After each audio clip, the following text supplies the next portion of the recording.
Good evening, comrades. Tonight's presentation is mainly on Joseph Stalin's work, Anarchism or Socialism.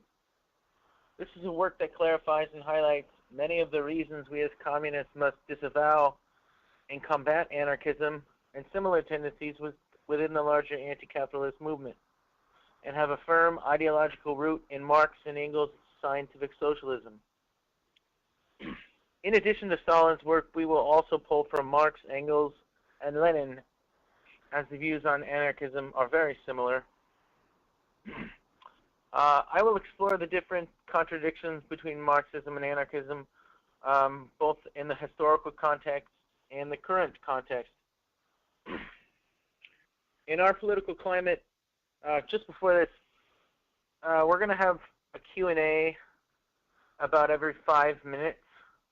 So we're going to open the floor up for questions and comments. So moving on. In our current political climate, anarchism and its related tendencies have a very strong grip within the minds of the American people. This is because petty bourgeois ideology, also known as liberalism, has been cultivated in the minds of the American people, focusing more on class conciliation rather than class struggle. The reason that I think this topic is important to focus on is because there are many anarchists within the larger movement, and our task should be to refute its contradictions and offer a solid solution to the crisis of capitalism through Marx and Engels' scientific socialism. I believe that the correct position we should take on how to approach the subject of anarchism is one that Comrade Stalin begins with in the book. I'm going to read from the first excerpt that was outlined in the email. Comrade Stalin says, "We are not the kind of people who, when the word anarchism is mentioned, turn away contemptuously and say with a supercilious wave of the hand, 'Why waste time on that? That's not worth talking about.' We think that such cheap criticism is undignified and useless. Nor are we the kind of people who console themselves with the thought that the anarchists have no masses behind them and therefore are not so dangerous. It is not who has the larger or smaller mass following today, but the essence of the doctrine that matters. If the doctrine of the anarchists expresses the truth, then it goes without saying that it will certainly hew a path for itself and will rally the masses around itself.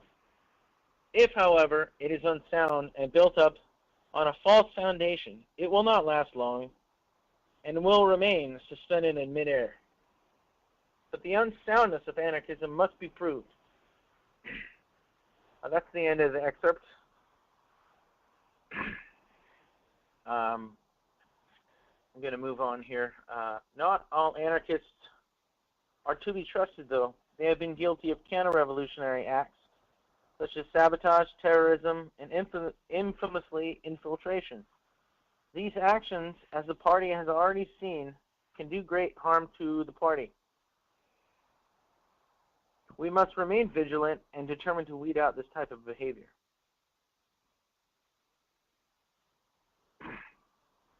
Before we dive into Comrade Stalin's work, let us first understand what anarchism is. Anarchism is basically a petty bourgeois ideology that advocates for a communist society without the need of a state. This is the primary, if not the most glaring distinction it has with Marxism. Excuse me. The three main thinkers of anarchism are Proudhon, Stirner, Kropotkin, and Bakunin. The heart of anarchism is not collectivism, but rather individualism. The ideological basis for anarchism is idealism, as opposed to the materialism of Marx.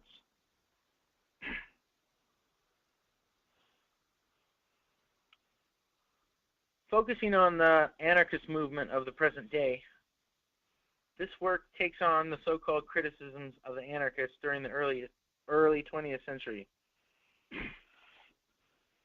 Anarchists of today are much different. Today they are not theorists.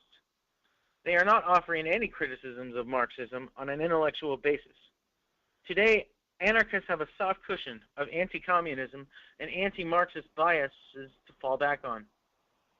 Therefore, it is no wonder that the most common argument we hear from anarchists is the argument that they want a so-called anti-authoritarian socialism as opposed to so-called authoritarian socialism. The question of authority can be summed up succinctly in Lenin's State and Revolution, in the chapter on the transition phase from capitalism to communism. This quote is the second in the email, and this is from State and Revolution on the question of authority. And the dictatorship of the proletariat, i.e., the organization of the vanguard of the oppressed as the ruling class for the purpose of suppressing the oppressors, cannot result merely in an expansion of democracy. Simultaneously, with an immense expansion of democracy, which for the first time becomes democracy for the poor, democracy for the people, and not democracy for the money bags, the dictatorship of the proletariat imposes a series of restrictions on the freedom of the oppressors, the exploiters, the capitalists. We must suppress them in order to free humanity from wage slavery. Their resistance must be crushed by force. And it is clear that there is no freedom and no democracy where there is suppression and where there is violence.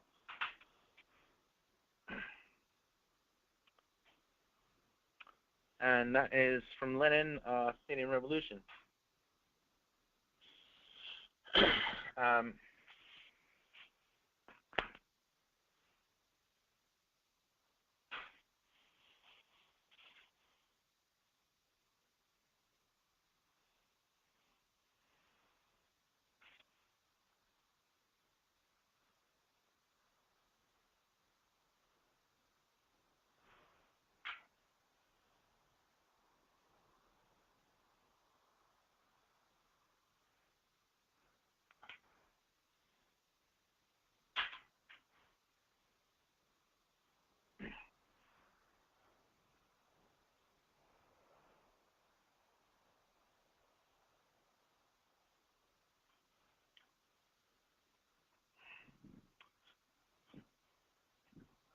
Well, that's correct, because Angela Davis was part of the Communist Party, and was part of she was working with the Panthers, and they were Marxists. I mean, they had Maoist tendencies, and they were not anarchists. They didn't bother with anarchist tendencies because they were materialists. So they understood that. I mean, I think black people in the United States understand better than anybody else that you need to have force to destroy that kind of exploitation. Are we coming up on a Q&A? Q&A session has started.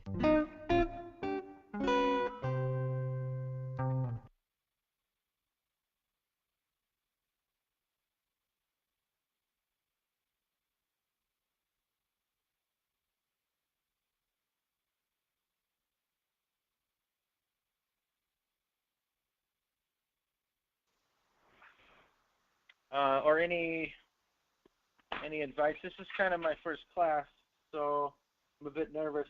But if you have any advice for me, or if you want to say something, now's the time.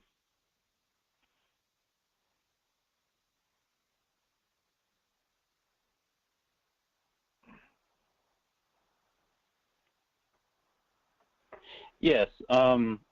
So Stalin mentioned in his book Anarchism or Socialism anarchists and their acts of terrorism, but there was no context. So are there any examples of this? I remember hearing vaguely about in the Soviet Union, anarchists would abandon the struggle and become counter-revolutionary. Do you have any examples of how they became counter-revolutionary in the Soviet Union or any place else? That was my question. Okay, I want to address that. The segment I was referring to is something that I wrote. That's not from Stalin. I should have clarified that. Excuse me. That's something that I wrote. I don't really have any examples of counter-revolutionary acts in the Soviet Union. I'm not sure if I'm the correct person to speak on that subject. If anybody else knows a lot about that, then I would forward you to them.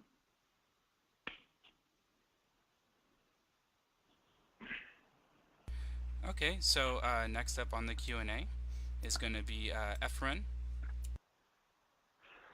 I think during the Bolshevik Revolution, people like the father of Marxism was Plekhanov, and I think Lenin himself was a student of Plekhanov because he firstly introduced Marxism into the Soviet social system.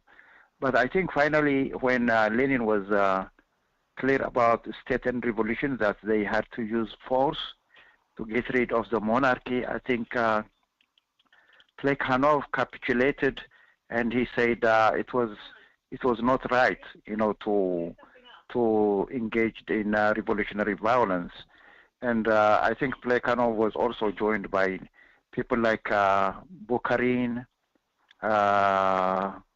and others, who were revisionists, and they renounced Lenin, and they joined the anarchist movement. And I think Dr. Angelo can also add to that, but that is the information I have. Okay, thank you, Comrade Ephraim. All right, next up is going to be Chris with a question. Hello? Hello, Comrade. Oh, you can hear me? Yes. Yeah, the presentation's good so far. You guys do a good job running it. You just lack one thing. You guys are very green to the movement. Strikes right away. Unfortunately, Angelo's probably in line. He's the guy to answer these kind of questions, and you know why? Because he's been to the Soviet Union. He was in the party for over 40 years. And I have an answer to the question of what's an example of the anarchists. At the time of the revolution, there was another revolution before the revolution called the February Revolution. It was a, sorry, I don't know how to say it in Spanish, burgués. Bourgeoisie. It was the bourgeoisie. It was their revolution. It basically made Russia that the Russia is today. One of the parties there was called the SR Party, Socialist Revolutionaries, and Kerensky was the head of it. But the people who were in this party, the SR Party, the rank and file, I'm saying, not the leaders who were capitalists, the rank and file were petty bourgeois. And I have a perfect example of what anarchists did. An SR, a woman, she assassinated Lenin. That's how Lenin died. He was shot, and he never recovered. He slowly died over the next couple of years, but he eventually did die. And after he was shot, he was actually in a wheelchair most of his life. They just kind of doctored the photos to make him look like he was still strong, but he was very weak. And I wanted to mention the thing on Angela Davis. Looking back at Angela Davis, we say, oh, great, Angela Davis. But what sets our party aside from PSL, from other groups, for example, who would look back and just honor her completely as she's an angel, forgetting that she wrecked the party in the 1991 Congress, where she dropped Leninism. So I'm just saying, at the time, in the 70s, she did good work for the party. But the best quote I've ever heard about her was this. It was that the party used her because she was this young, black woman, and then she used the party to get connections, example, to become a professor, I think, as she is now. But anyways, I would like the older experienced comrades to share. But otherwise, thank you for the presentation so far. Thank you so much, Chris. I'm actually really excited for Angela, who's coming up next on the Q&A section. I'm really excited to hear his input on this topic and some of the questions that have been brought up so far. So go ahead and take it away, Angelo. Okay, thank you, comrades. I agree that everything is exciting. We're getting new people delivering. This is a first for Dominic. We have to encourage him to do this kind of thing. All the cadre in the party have to be encouraged to do this kind of thing. And he will learn, like I learned, like Cody will learn, like Chris learned, like we all learn, only through experience. But on the subject matter, the Kronstadt Rebellion, okay, was led by the anarchist movement in revolutionary Russia at the time. It was a stab in the back to the revolution, very similar to Spain, 1936, 37 Spain, when the fascist government of Franco, who was in the army at the time, rose up. At the same time he rose up, the anarchists in Barcelona, Spain, rose up against the Republic. So the anarchists have a favorite. At the time when the revolutionary movement is under attack, that's when they attack. Every single time. Social revolutionaries, correct. Also anarchists. Fanny Kaplan was the name of the woman that Chris was talking about, who tried to assassinate. Eventually, she did. The bullet got to Comrade Lenin, but Fanny Kaplan was an anarchist. Don't forget Emma Goldman, very important. A big name in the revolutionary movement. If you see the movie Reds, it goes into, I urge people to get the movie Reds with Warren Beatty. It was made in 1981, or around that period of time. Emma Goldman, she's in prison by this government during the Palmer raids, and they sent her to Russia. They said, if you Palmer raids got rid of all the immigrants who came here. Very similar to what Trump is going through now, by the way, an attack on immigrants. Well, we had this before many times in our country. And during Emma Goldman's period, she went to Russia and she came back, said she hated it. She hated the revolution. Famous quote, "If I can't dance to your revolution, I don't want to be part of it." That's the petty bourgeois, as Comrade Dominic said, petty bourgeois mentality of anarchism. Angela Davis, very important. I want the younger people to know that many of our leaders had good periods and bad periods. I think it's wrong to classify all of them as negative or positive. For example, Angela Davis in 1991 signed an initiative. It was called the Initiative, where they attacked Gus Hall. And what their attack was based on is that Gus had too much power. And who did they support? Gorbachev. This is very important. The Initiative people supported Perestroika, and they supported Gorbachev. That goes to tell you how great of a communist these people were. I do not look up to Angela Davis in a good way at all. As Comrade Chris said, at one point she was good, and then she changes. So the issue of anarchism is a very important issue in our movement. In our own party, we've had in the past, we will continue to have in the present, and in the future, people come into the party who are basically individualists. And they basically do not accept the idea that before them, there were people that built up the communist movement. They have the idea that they're here and that what their way is going to be the correct way. No understanding of collectivity, what it means to make a collective decision. That's all I wanted to say. I don't want to drag it on for other people, but you're doing a good job, comrades. Thank you. Thank you, comrade. Is that all the questions we have? Actually, we have Maxwell up next, and then we have one more after that. It's going to be Kelly. So go ahead, Maxwell. Okay.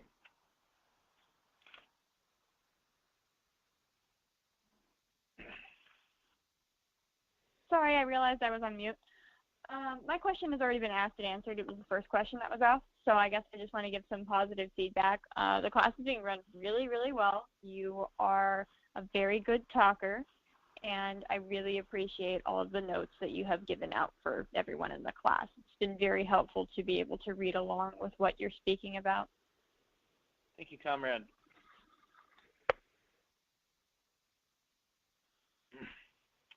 Okay, next up is going to be Kelly. Okay. Well, Angelo is a pretty hard act to follow, but, you know, I just wanted to fortify what he said about, as an example, as was in Spain, is that, you know, party members in this country went over there to fight in the international brigades and Abraham Lincoln. And,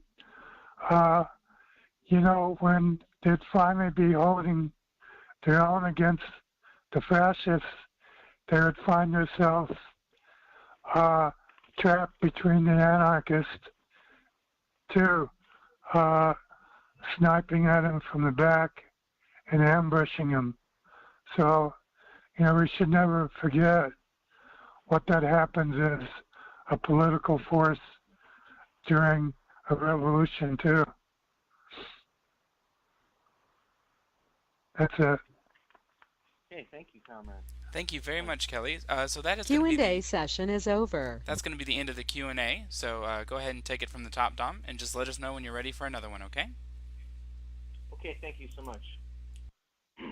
Okay, so we see that the state is a necessary tool of class oppression and suppression.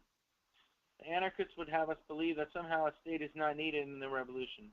Things will just sort of unscientifically sort themselves out.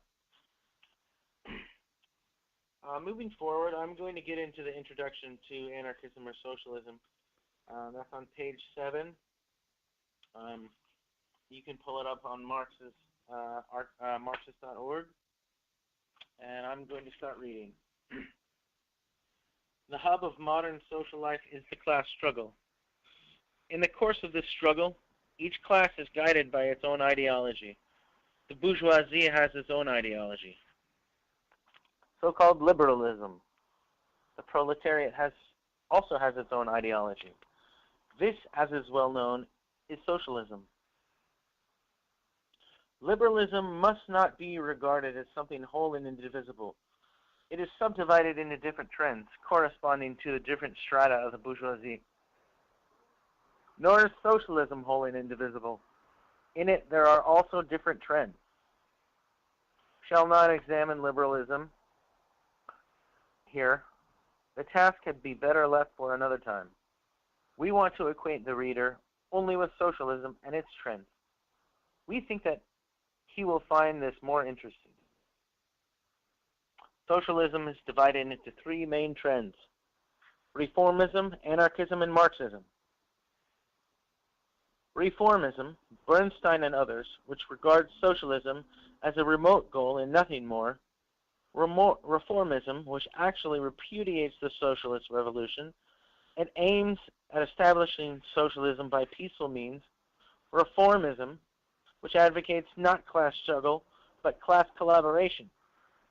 This reformism is decaying day by day, is day by day losing all semblance of socialism, and in our opinion, is totally unnecessary to examine it in these articles when defining socialism. It is altogether different with Marxism and anarchism. Both are at the present time recognized as socialist trends. They are waging a fierce struggle against each other. Both are trying to present themselves to the proletariat as a genuinely socialist doctrines, and of course, a study and comparison of the two will be far more interesting to the reader. We are not the kind of people who, when the word anarchism is mentioned, turn away contemptuously and say, with a supercilious wave of the hand, "Why waste time on that? It's not worth talking about." We think that such cheap criticism is undignified and useless. Nor are we the kind of people who console themselves with the thought that the anarchists have no masses behind them and therefore are not so dangerous. It is not who has a larger or smaller mass following today, but the essence of the doctrine that matters. If the doctrine of the anarchists expresses the truth, then it goes without saying that it will certainly hew a path for itself, and will rally the masses around itself. If, however, it is unsound and built up on a false foundation, it will not last long and will remain suspended in midair. But the unsoundness of anarchism must be proved. Some people believe that Marxism and anarchism are based on the same principles and that the disagreements between them concern only tactics, so that, in the opinion of these people, it is quite impossible to draw a contrast between these two trends. This is a great mistake. We believe that the anarchists are real enemies of Marxism. Accordingly, we must also hold that a real struggle must be waged against real enemies. Therefore, it is necessary to examine the doctrine of the anarchists from beginning to end and weigh it up thoroughly from all aspects. The point is that Marxism and anarchism are built upon entirely different principles, in spite of the fact that both come into the arena of the struggle under the flag of socialism. The cornerstone of the anarchism is the individual, whose emancipation according to its tenets is the principal condition for the emancipation of the masses, the collective body. According to the tenets of anarchism, the emancipation of the masses is impossible until the individual is emancipated. Accordingly, its slogan is everything for the individual. The cornerstone of Marxism, however, is the masses, whose emancipation, according to its tenets, is the principal condition for the emancipation of the individual. That is to say, according to the tenets of Marxism, the emancipation of the individual is impossible until the masses are emancipated. Accordingly, its slogan is everything for the masses. Quick question for you, Dominic. Where are you on the page right now? What was the currently, the part that you just read? Okay, this is the introduction to Anarchism or Socialism. In the book, it's on page 8 and 9. On the website, Marxist.org, it's the introduction, the first page. Okay, and that is Anarchism or Socialism, right, by Lenin? By Stalin. By Stalin? Okay. Thank you so much. Just wanted to make sure everyone could follow along with that one. Okay. I'm almost finished with the introduction, so. No problem. Clearly, we have two principles, one negating the other, and not merely disagreements on tactics. The object of our articles is to place these two opposite principles side by side, to compare Marxism with anarchism, and thereby throw light on their respective virtues and defects. At this point, we think it is necessary to acquaint the reader with the plan of these articles. We shall begin with a description of Marxism, deal in passing with the anarchist views on Marxism, and then proceed to criticize anarchism itself. Namely, we shall expound the dialectical method, the anarchist view on this method, and our criticism, the materialist theory. The anarchist views and our criticism. Here too, we shall discuss the socialist revolution, the socialist dictatorship, the minimum program, and tactics generally. The philosophy of anarchists and our criticism, the socialism of the anarchists and our criticism. We shall try to prove that as advocates of small community socialism, the anarchists are not genuine socialists. We shall also try to prove that insofar as they repudiate the dictatorship of the proletariat, the anarchists are also not genuine revolutionaries. So let us proceed with our subject. And I think that's a very good quote at the end there. We shall try to prove that as advocates of small community socialism, the anarchists are not genuine socialists because of the ideology of anarchism is mostly of the self. It is very centered around oneself, whereas socialism in essence is all about the community helping. And I think that's why this is one of my favorite works by Stalin, is just how in depth he actually goes into the matter. Now, Dominic, would you like to open it up for some more questions if people had some? Q&A session has started.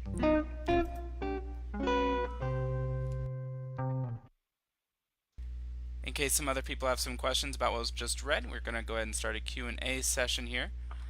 Going to give people some time because that was a thick read that we just did, and I wanted to make sure everyone understands what's going on here. All right, I already got some lining up. We're going to give it a few more moments here. Now, while we're waiting for people to queue up for a question, Dominic, out of what you've just read, what is your favorite? What really speaks to you the most? Like, what made you want to pick this introduction to read today? I think the introduction gives a good outline of what to expect when reading this text, and I think it's just a very good introduction. It's very clear. I'd like to go over the contradictions just real quick. The anarchist contradiction with Marxism are as follows. This is something that I wrote. This is not from Stalin. The repudiation of the dictatorship of the proletariat.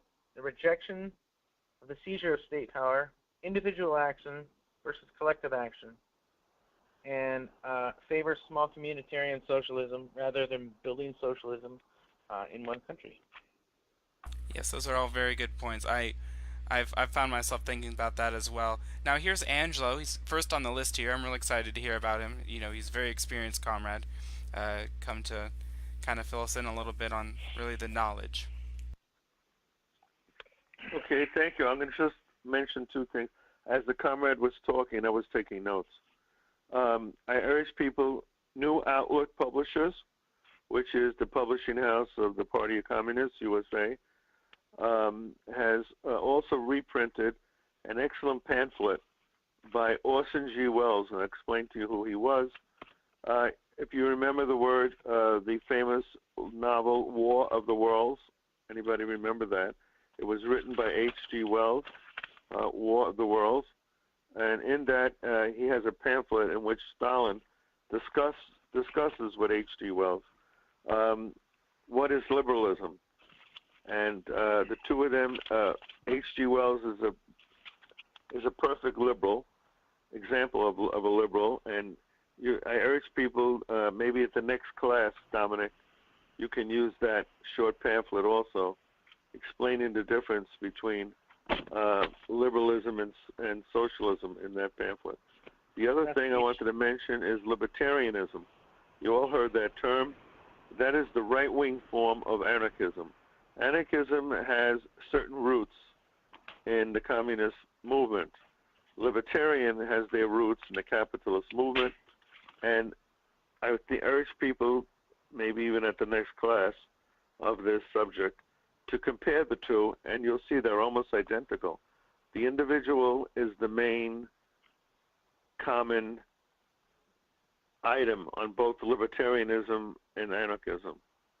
And today libertarianism is very big among the right wing. It's also a conservative movement. Also, there are people in Congress who are self-declared libertarians, like the father and son crew.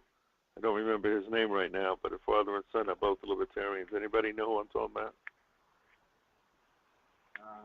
I believe that's Ron and Rand Paul. Is that correct? Oh, Rand That's Paul. correct. That's correct. The Paul, father and son. Thank you. All right, next up we have Efren coming on with a question. Always good to hear from Efren.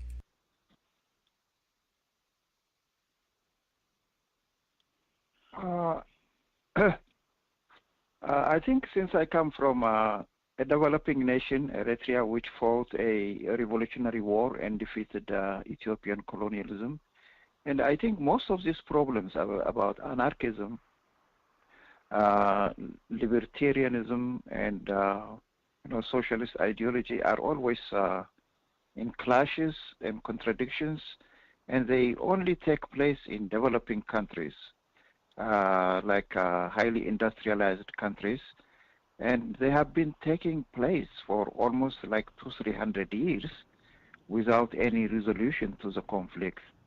And unless the conflict is resolved within especially the working class movement, how is history going to move forward? I mean, for socialism, especially in the so-called advanced industrial countries. So I think short of this, if the proletariat is not rising to take state power, to mature politically, there is a great chance for the transatlantic civilization to really decay and end up as a totally decayed civilization. Because I think one class has to mature over historical processes and rise up and take history into its hands. And if this does not happen, there is the dark chance of just sliding in history and just decaying. And I see that very, very dangerous for North America and Western Europe. Thank you. Q&A session is over. I want to respond to Ephraim's comment, saying that he was talking about who is decaying. On page 11, Stalin goes on about, this is chapter 1, the dialectical method. He's talking about how the Narodniks were talking about who could undertake the task of emancipating Russia.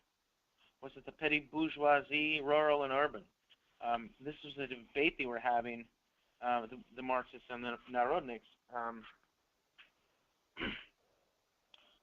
And the Marxists asked them why that the Narodniks thought it was the petty bourgeoisie that could undertake the revolution in Russia.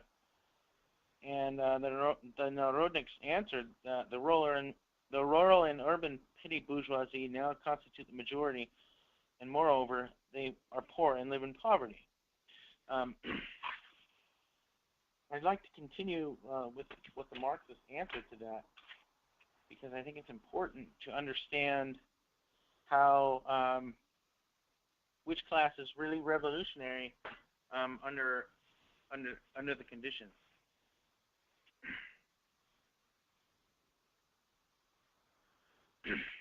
To this, the Marxists replied, "It is true that the rural and urban petty bourgeoisie now constitute the majority and are really poor, but it's not the point. The petty bourgeoisie has long constituted the majority, but up to now it has displayed no initiative in the struggle for freedom, without the assistance of the proletariat. Why? Because the petty bourgeoisie as a class is not growing. On the contrary, it is disintegrating day by day and breaking up into bourgeois and proletarians. On the other hand, nor is poverty of decisive importance. Of course, tramps are poorer than the petty bourgeoisie, but nobody will say that they can undertake the task of emancipating Russia. As you see, the point is not which class today constitutes or which class is gaining strength and which is decaying." I thought that was an interesting excerpt, and it fit well with Ephraim's comments. Comrade Cody, did you have anything to say on that? No, I think that's actually a very good and really relevant segment of this book. Again, this is one of my favorite works by Stalin. As you can see, the point is not which class today constitutes the majority or which class is poorer, but which class is gaining strength and which is decaying. And I think that's a very good kind of perspective to have, because I feel like a lot of people fall into the trap of not really understand. They get too idealist, too utopian with what's going on. They don't really actually want to see the whole picture. And that quote right there, I think, is very important. I'm actually going to share that with people in the notes tonight. Please do. Thank you.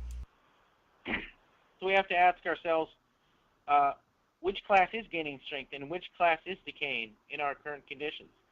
I would say that the proletariat, as Stalin said, the proletariat is the only class which steadily is growing and gaining strength, which is pushing social life forward and rallying all the revolutionary elements around itself. Our duty is to regard it as the main force in the present-day movement, join its ranks, and make its progressive strivings our striving. That is how the Marxists answered that ordinance.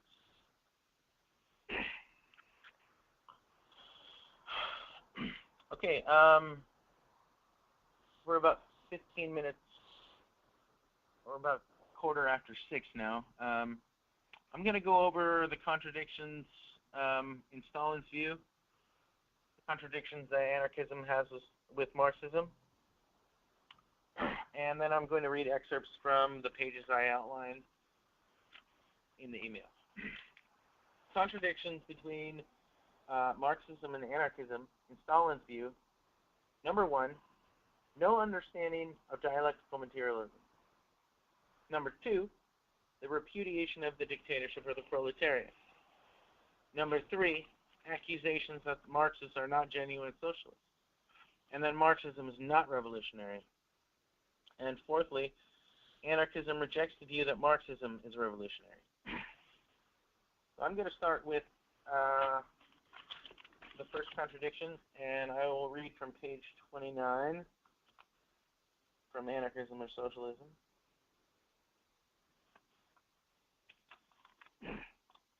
What is the anarchist view of materialist theory of Marx and Engels?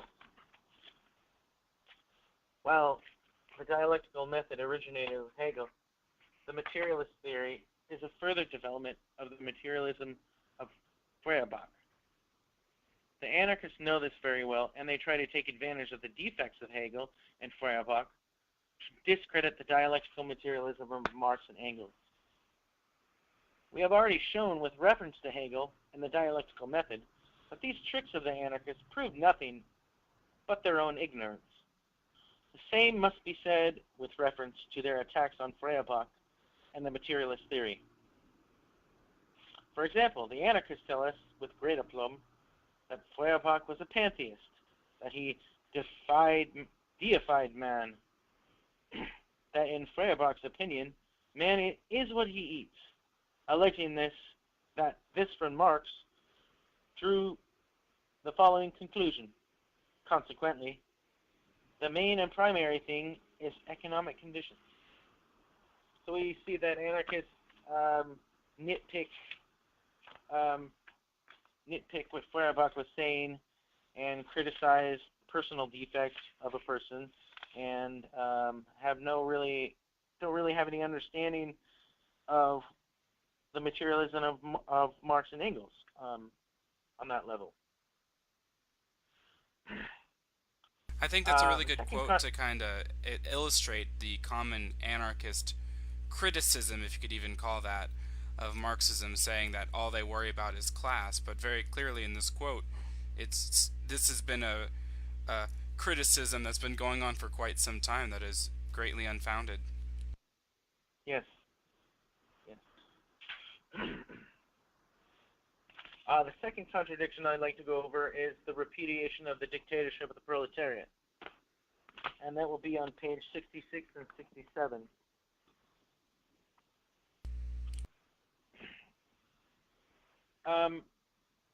In this text, Stalin references social democracy as a popular movement.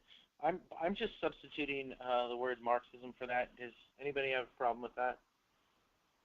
No, I think that's totally fine. It's relevant to the time in which it was written.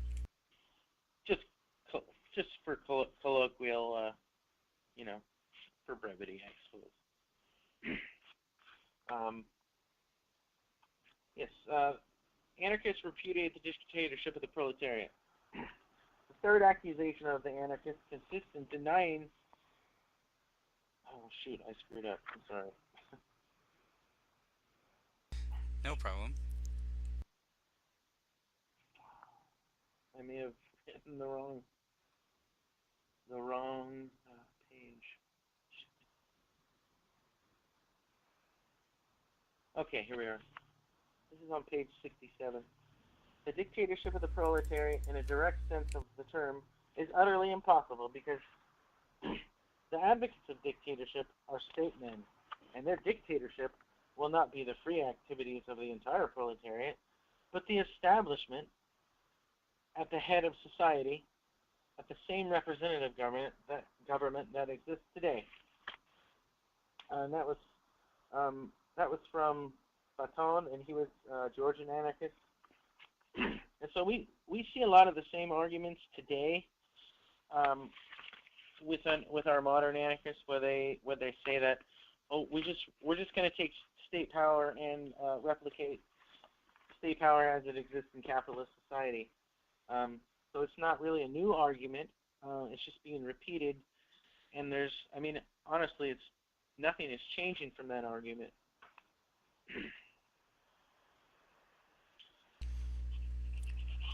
Yes, it is an argument I hear quite often from anarchists, where they say, well, then why do you even need the state? Why doesn't the individual become the state? You know, these arguments have been around for centuries now, it feels like. It just seems like there's nothing new to argue. They don't have any new arguments against Marxism.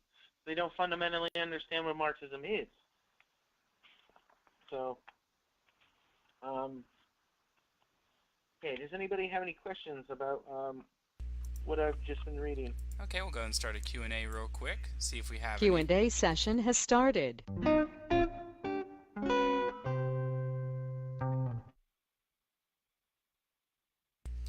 Okay, we don't have anybody in the queue yet, so we're just going to give it a few minutes.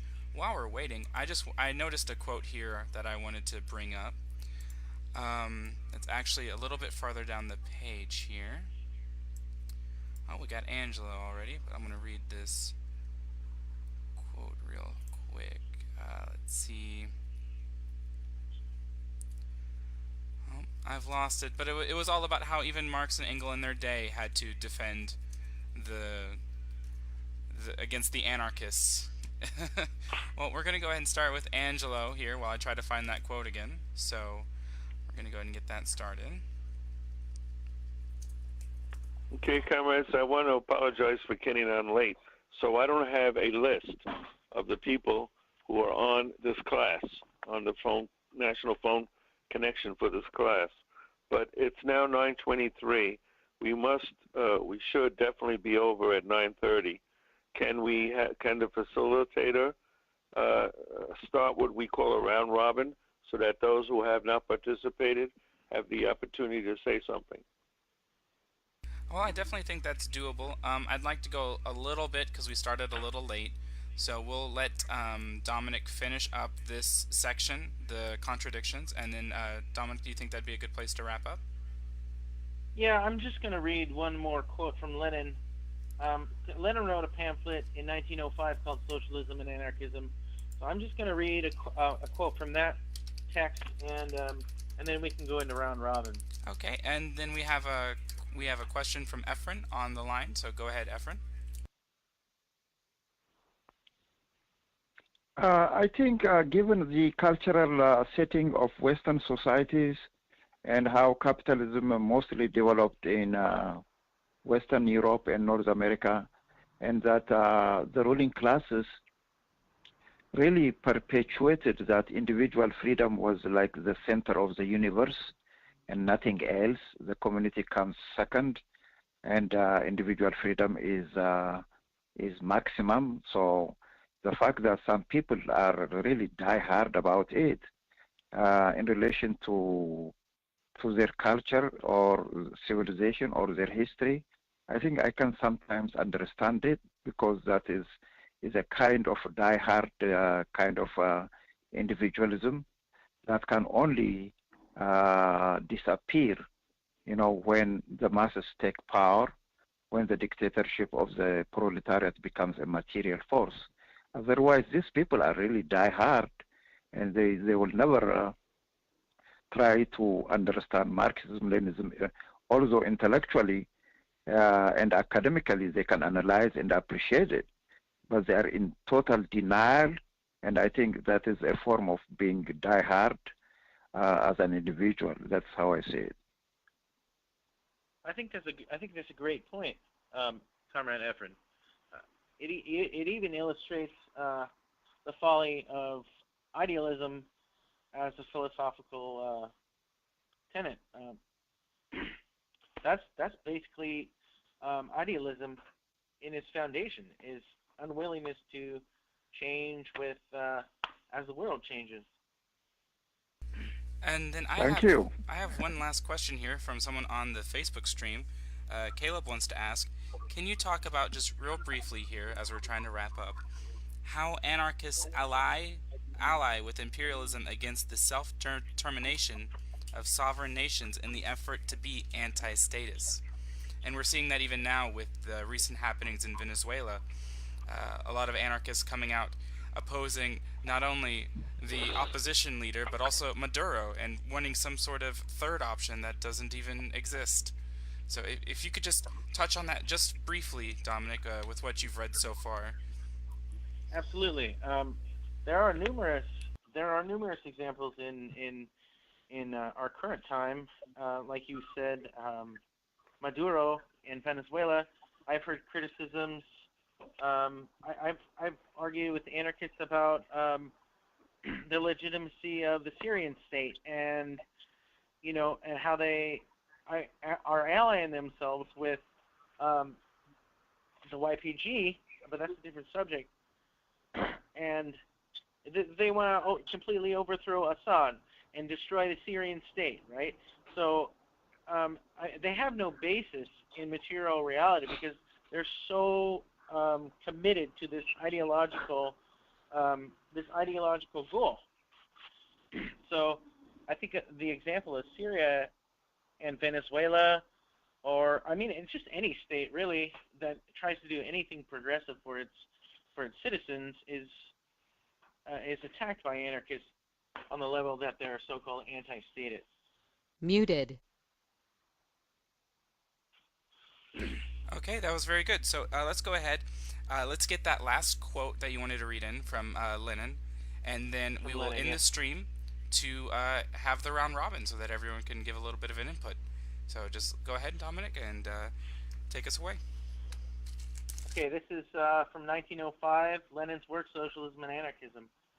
The philosophy of the anarchists is bourgeois philosophy turned inside out.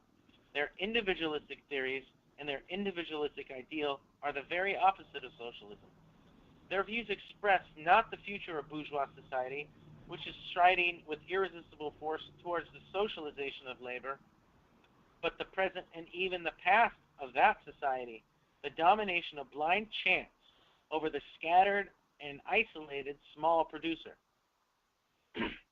Their tactics, which amount to a repudiation of the political struggle, disunite the proletarians and convert them, in fact, to passive participators in one bourgeois policy or another, since it is impossible and unrealizable for the workers to really disassociate themselves from politics.